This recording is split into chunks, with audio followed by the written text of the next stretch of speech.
Bonjour à tous, mais quel plaisir pour moi de vous retrouver une nouvelle fois afin de vous faire frémir avec nos merveilleuses mathématiques. Parfois mystérieuses, tantôt étonnantes, aujourd'hui époustouflantes.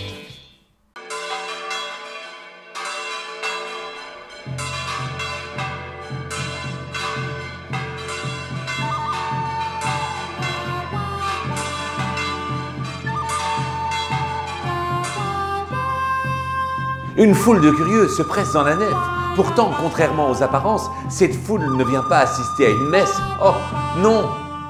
Aujourd'hui, c'est une autre vérité qu'il s'agit de départager. Qui va l'emporter? Le Vénitien Niccolò Tartaglia? Ou plutôt Ludovico Ferrari, jeune homme originaire de la ville de Bologne? L'un est âgé de 49 ans, très en colère, et il a le droit car jusque-là, la vie ne l'a pas vraiment gâté. Son père, il est mort depuis bien longtemps. Niccolò Tartaglia n'avait que 6 ans. Et à 13 ans, Brescia, sa ville natale, est envahie par les soldats de Louis XII. Niccolò se réfugie avec sa pauvre mère et sa sœur dans la cathédrale, pensant y être protégé. Mais rien n'y fait, les soldats assiègent aussi la cathédrale. Il en sortira vivant, mais marqué à tout jamais. Une fracture du crâne suivie d'un coup de sabre à travers la mâchoire et le palais.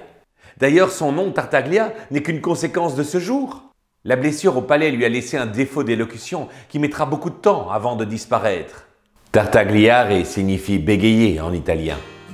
Mais heureusement, Niccolò est courageux et malin, il s'instruit et se passionne pour les mathématiques. C'est d'ailleurs comme ça qu'il gagne sa vie aujourd'hui. Il enseigne dans différentes villes du pays et participe à des concours.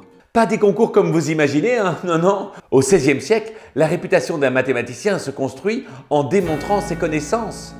De vraies joutes. Pas d'échange de balles, non, bien sûr, mais des équations à résoudre. C'est d'ailleurs grâce à un de ces duels que Niccolò Tartaglia a assis sa réputation il y a plus de 10 ans. Il a battu à plate couture Antonio Del Fiore, un mathématicien qui se targuait de pouvoir résoudre les équations du 3e degré. En moins d'une heure, raconte-t-on, Niccolò Tartaglia les a toutes résolues, lui. Tellement heureux d'avoir remporté ce duel haut la main qu'il a même refusé sa récompense. Pensez donc, 30 banquets successifs. En revanche, hors de question pour lui de dévoiler sa méthode de résolution. En donnant uniquement les bonnes réponses, il avait fait la démonstration de son savoir. Et cela suffisait largement pour asseoir sa notoriété. Celle-ci s'étend d'ailleurs de ville en ville, si bien que quelques années plus tard, un certain Girolamo Cardano veut le rencontrer. Mieux connu dans nos régions sous le nom francisé de Jérôme Cardan. Niccolò Tartaglia accepte de se rendre à Milan. Il faut dire que ce n'est pas n'importe qui ce Cardan.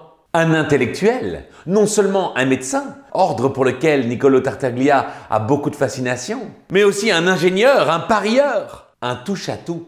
Oui, on peut le dire, un polymathe. J'adore ce mot, je le place dès que je le peux. Pour les incultes, un polymathe, c'est un synonyme de génie universel. Pourquoi Cardan veut rencontrer Tartaglia? C'est plutôt facile à comprendre si on sait que Cardan travaille déjà depuis quelque temps sur les équations du 3e degré. À l'heure actuelle, il est dans une impasse et celle-ci lui pose beaucoup de soucis. Et pas qu'à lui d'ailleurs, hein. Les équations du 2e degré, ah ben ça oui alors, ça fait belle lurette qu'elles ont été examinées sous toutes les coutures. Déjà les Babyloniens, il y a plus de 3000 ans, avaient percé leur secret. Pas sous la forme actuelle du b carré moins 4ac. À cette époque, n'oubliez pas que mathématiques et géométrie ne faisaient qu'un. Les anciens utilisaient la méthode de complétion du carré. Je vous en parlerai peut-être une prochaine fois. Mais les équations du 3e degré, ça, c'est une autre paire de manches. Il n'y a pas si longtemps que ça que le frère Luca Pacioli a affirmé que ce type d'équation ne pourrait jamais être résolu exactement. On devrait juste se contenter de solutions approximatives. Et Luca Pacioli, c'est pas n'importe qui non plus, hein. Auteur de la divine proportion.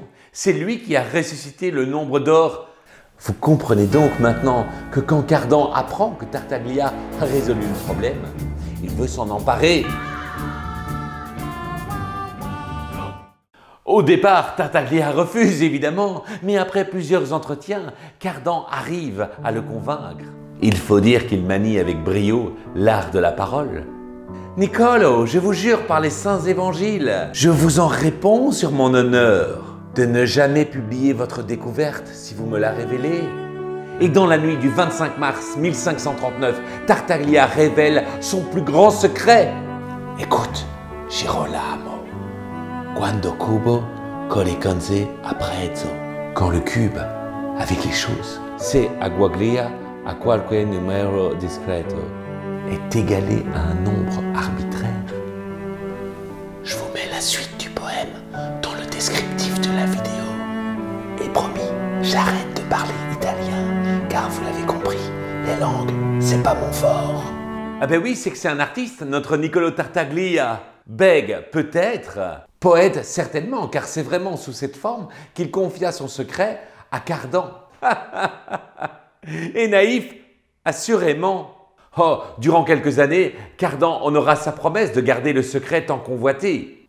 Le temps d'améliorer quelque peu sa méthode de résolution et de l'affiner avec son brillant secrétaire, qu'il avait pris sous son aile, Ludovico Ferrari. À eux deux, ils travaillent d'arrache-pied et leurs résultats sont au-delà de toute espérance. Non seulement ils ont amélioré la méthode de Tartaglia, mais Ferrari a même été beaucoup plus loin. Il a aussi trouvé une méthode pour résoudre les équations quartiques, c'est-à-dire celles du 4e degré. Rendez-vous compte, il aura fallu 30 siècles pour passer du degré 2 au degré 3. Et en seulement 4 ans, Ludovico Ferrari vient d'écrire son nom pour l'éternité. Enfin, surtout celui de Cardan. Car contrairement aux habitudes de l'époque, Cardan veut publier ses découvertes. Mais sa promesse le retient. Enfin, un peu quoi. Il a quand même juré par les saints évangiles. Il doit absolument trouver une manière de se délier de sa promesse. Et là, il se souvient du duel Tartaglia-Del Fiore, il y a bien des années. Et il découvre que Del Fiore, le malheureux perdant, avait été l'élève de Scipione et Del Ferro. Et que sur son lit de mort, ce maître génial avait révélé sa formule de résolution à son piètre élève.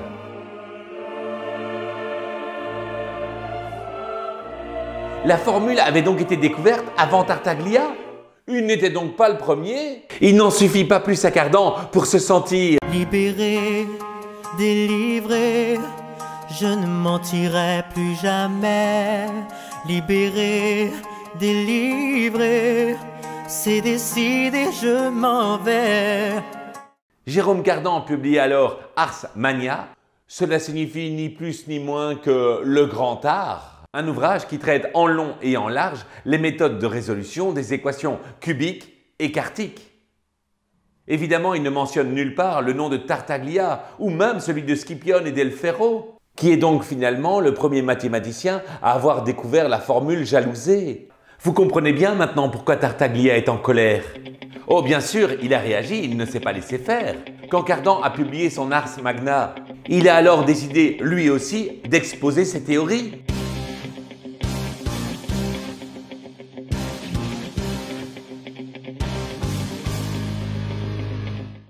Mais c'était bien trop tard. C'est pourtant lui que l'Italie devrait honorer et pas cet imposteur de Girolamo Cardano. Et c'est pour ça qu'il est là aujourd'hui, dans la belle église de Santa Maria del Giardino, à Milan. Il compte bien, aujourd'hui, 10 août 1548, transformer cette colère en un véritable triomphe. Et ça, devant toute cette assemblée. Niccolò Tartaglia marque des signes d'impatience. Ludovico Ferrari ne bronche pas et Cardan se fait attendre. Il ne viendra même pas. Qu'à cela ne tienne, Ludovico Ferrari, 26 ans, se sent suffisamment de taille pour représenter son maître et pour se confronter à Niccolò Tartaglia, 49 ans. La jeunesse face à l'expérience. La vanité face à la colère.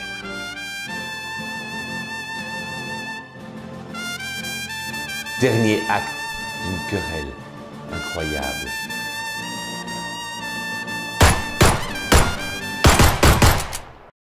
Le gouverneur de Milan, présent sur place, offrit directement une place de percepteur à Ferrari, ce qui lui assura un avenir plus que confortable et lui permit d'acheter une...